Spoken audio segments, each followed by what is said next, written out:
Hello and welcome. My name is Nikita Batch and I'm the Education and Events Coordinator here at Victoria Law Foundation. I'm here today with David Thompson, our teacher in residence here at the Foundation, and we will be chatting about topics specifically relating to Unit 3 of the Legal Studies curriculum to assist you in your learning of the VC Legal Studies design. My first question to you today, David, is what rights of victims of crime have? Well, in Victoria, we're very lucky, really, because we have a Victims' Charter, which is designed to protect victims of crime, to assist them in all sorts of ways. And that charter requires that people be treated with courtesy, respect and dignity, that is, people who've been victims of crimes. That they should receive information and referrals as quickly as possible so that they can, in fact, resolve the situation in which they find themselves.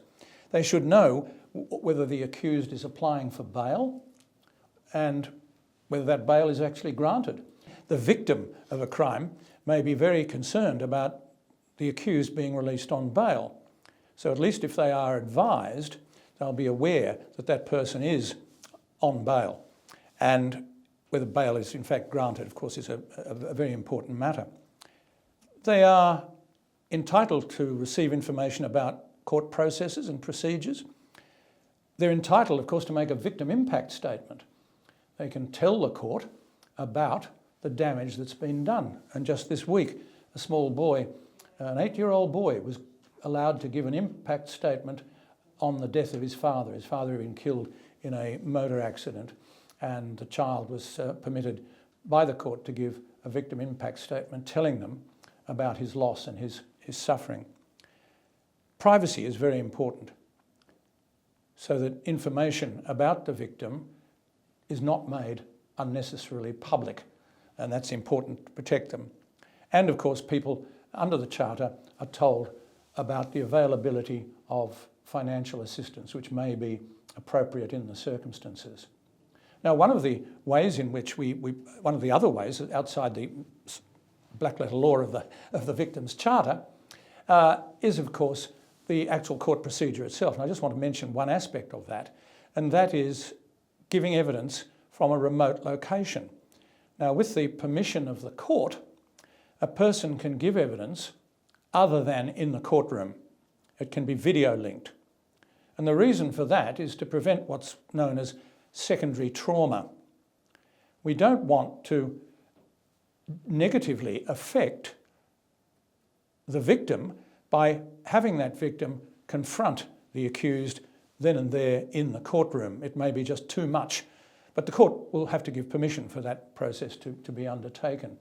And we're finding that today quite a few courts do allow, quite a few cases allow, courts allow evidence to be given from remote location in order to prevent secondary trauma.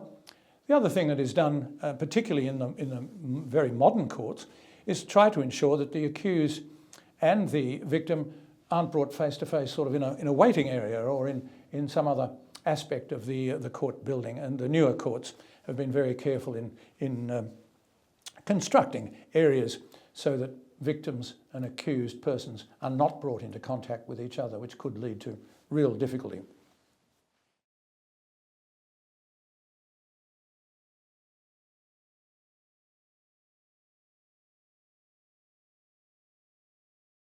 Can you explain what a plea negotiation is and when they are used? A plea negotiation, yes. Funnily enough, plea negotiations don't exist in statute. There's nothing in legislation that allows for, or at least that creates, plea negotiation. As its name implies, it's a negotiation between parties. And in a criminal matter, it's a negotiation between the prosecuting authority and the lawyers representing the defendant to reach a conclusion which is going to be giving the court a chance to deal with the matter reasonably quickly. Now, it might sound a little bit odd. It might, if we're just trying to hurry it along. Well, in a way, it is trying to hurry it along, but it's designed to do it for the benefit of the judicial system, or the court system. Now here we're talking about guilty pleas. That's all we're talking about. It's where a person agrees to plead guilty to an offence, and in doing so, the prosecution may in fact reduce the number of offences for which that person's been charged to convince the accused to plead guilty, and they might roll up the charges into fewer charges to allow the matter to be dealt with rather more promptly. And by rolling up, what I simply mean is, you imagine a situation where someone's been charged with, say, 14 or 15 offences.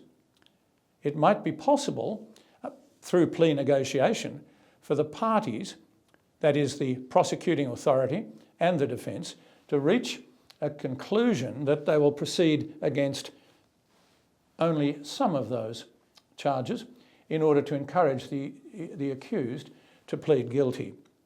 Now, it might come as a wee bit of a surprise to you, but the number of plea negotiations, the percentage of plea negotiations where we're dealing with guilty pleas in Victoria is around about 90%. I've seen figures that range between 87 and 100, but I think it's probably safer to think in terms of about 90% of guilty pleas are arrived at through plea negotiation. And you'll find many cases of that taking place. And this culture of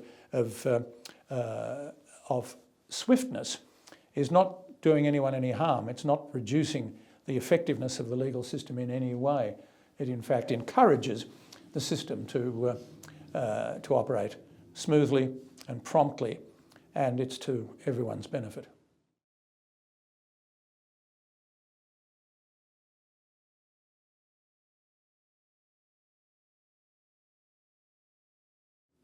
Thank you, David. My last question for you is, what are the roles of key personnel in a criminal trial, and how do they relate to the principles of justice? Right. Well, the most obvious person if you walk into a courtroom while a matter's in session is the judge or the magistrate. The magistrate will be sitting up front, just wearing an ordinary suit, up on a little podium. If you walk into the county or the Supreme Courts, you'll find that the judge is, again, robed. They don't wear wigs anymore, but that person is the most obvious person in the courtroom. Now, that person's role is to preside over the proceedings, to ensure that those proceedings are conducted with fairness, with equality and access. In other words, the principles of justice are observed. The particular ones in relation to a court proceeding will be the first two, fairness and equality. And the judge's responsibility is to ensure that nothing is taking place which would inhibit the principles of justice, that in fact the persons do have the opportunity to present their case, whether they're the prosecutor or whether they're the accused person. And it's the judge's responsibility to ensure that the rules of evidence, those aspects of the case that are being presented by the parties are according to law. So that's very important. Barristers. Barristers are the people in a courtroom who face the judge. That is, across a bar table. There's a bar table in front. The judge sits up on a little podium, and in front of the judge there will be one or two associates or clerks, and then there's a long table. And the people facing the judge are the barristers, and they wear a black gown and they might have white tabs or a white lace jabot, and it is their job to present their particular case. In the magistrates' court, you don't have barristers who are robed, but you have prosecutors and sometimes even solicitors, solicitor advocates, who argue on behalf of the accused. The barristers are briefed by the solicitors, and the solicitors will be facing the barristers. In other words, they'll have their backs to the judge or the magistrate, and it is their job. They will have done a lot of work in preparation to get the barrister aware of all the things that need to be done in this particular matter. They'll have all of the detail in advance. They brief the barrister, and the barrister goes into court and presents his or her argument. Sometimes in the magistrates' court, the prosecution is a police officer. Sometimes it's not. It might be a person representing a government authority, say the forestry organisation, which may be prosecuting someone who has damaged a forest.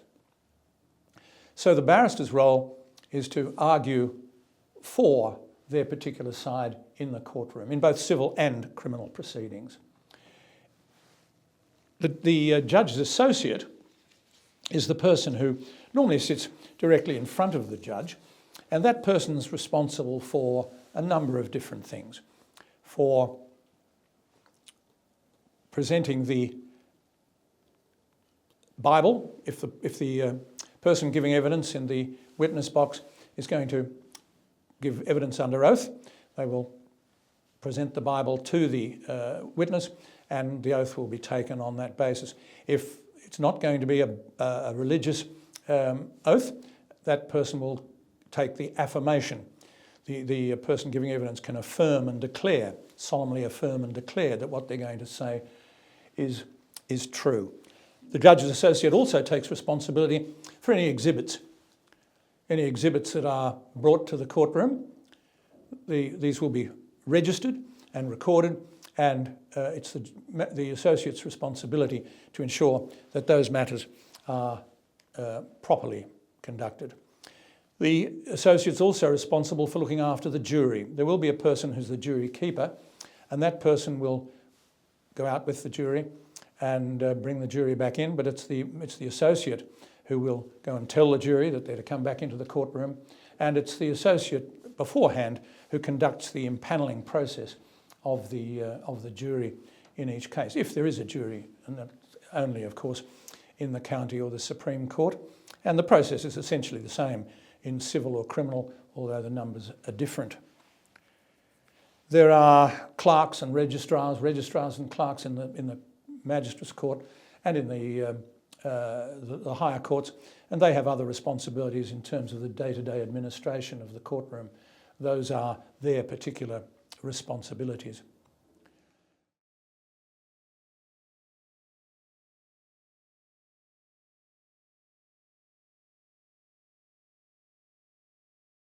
That's about it.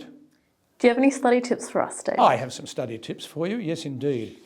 The study tips that I would recommend are the ones that I've always recommended to students, and that is get a copy of the study design. Now, by the time you're doing Unit 3, you should have it. But if you haven't got one, get one. Because, as I always tell students, you can't be examined on anything that's not in the study design. The study design sets out with absolute clarity what the course contains.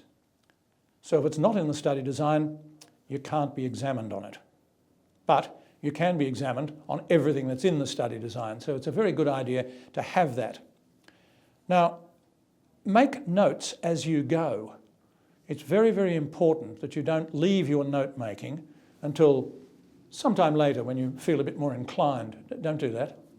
Make your notes contemporaneously with the topic that you're studying.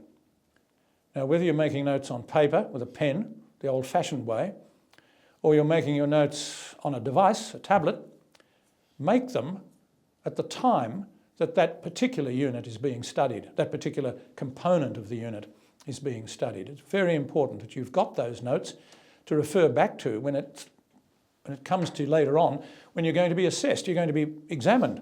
So you can look back to those notes, all complete, and you've got everything there that you need when it's time to undertake an assessment, whether it's an essay or whether it's a proper examination.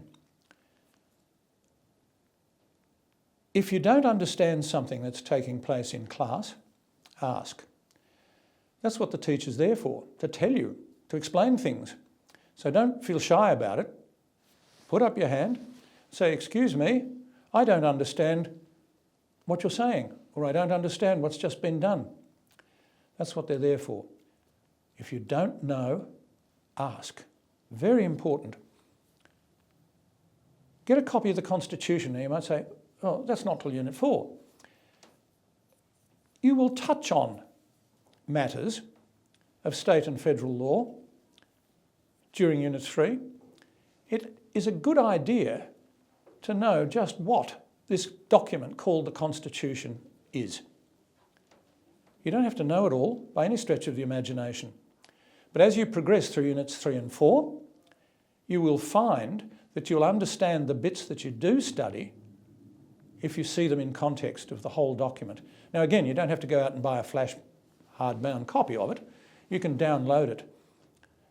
Get onto Google and you can download a copy of the Australian Constitution Act.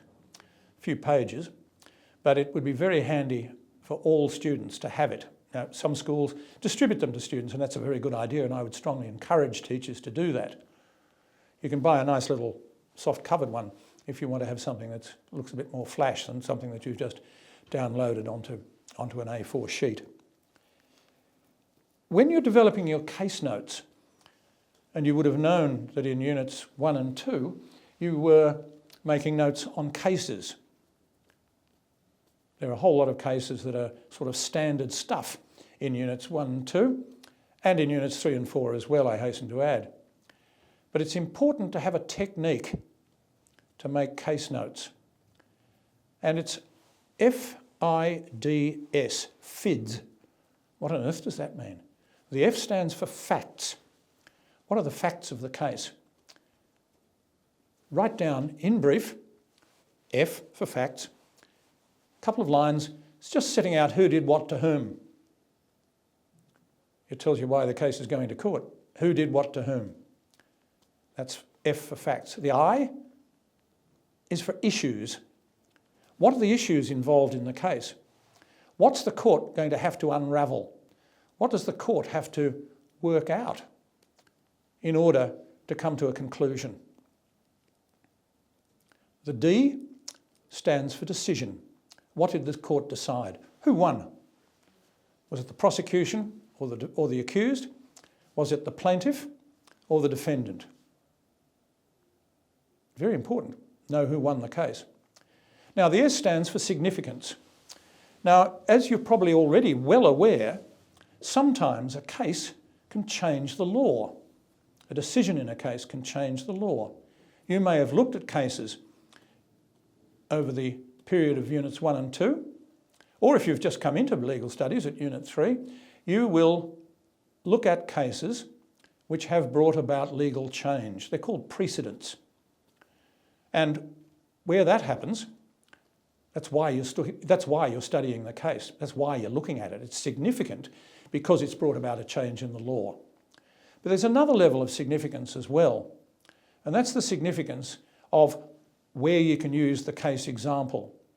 Now, you might find that you can use a case example in different parts of the course, and let me tell you, there is no rule against doing that. There's no rule that says you can't use the case example, if it's relevant, of course, in different parts of Units 3 and 4. So it's worth noting as you go, and you might go back and amend your notes. When I was a law student, I used to do this, make these FIDS on a little bit of paper, a little card, but you can just as readily do that on your device. But if you've got your case notes, the name of the case, the facts, the issues, the decision, the significance, and you can come back to them and add the significance where you see other areas of relevance in terms of the use of that particular case example. So good luck. I hope you enjoy the course and have fun with it. Thank you so much for tuning in with us today. We hope you found this resource useful.